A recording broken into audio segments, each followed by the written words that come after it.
بسم الله الرحمن الرحیم. ورونو زه تاسو ته یو څلور کلمات ښیم. څلور کلمات دي، بهترینه وظیفه ده.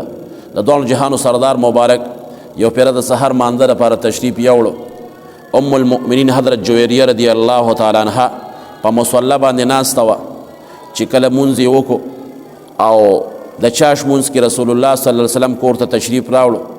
جویریه رضی الله تعالی عنها اما قشان په خپله مصلی باندې ناسته وه.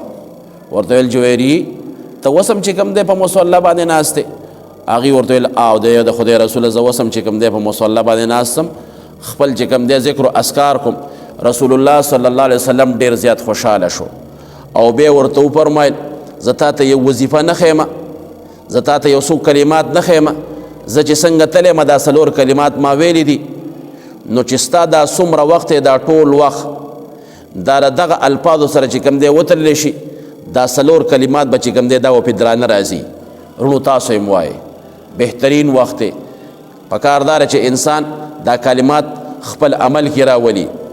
څلور کلمات رونو زده کوي، واورئ دا دغه رسول الله سلم چې کوم دی ام المؤمنین جویریه رضی الله تعالی عنها ته ښودلی دي چې دا کم ټول وخت تا تېر کړی دی، دغه وخت دغه وظایف دا د دې څلورو کلماتو سره چې کوم دی وزن کړی شي، دا څلور کلمات به پې باری راځي، دا به پې درانه راځي. هغه کلمات دا دي: سبحان الله وبحمده، سبحان الله وبحمده عدد خلقه ورضا نفسه وزنة عرشه ومداد كلماته. بیا واورئ سبحان الله وبحمده عدد خلقه ورضا نفسه وزنة عرشه ومداد كلماته.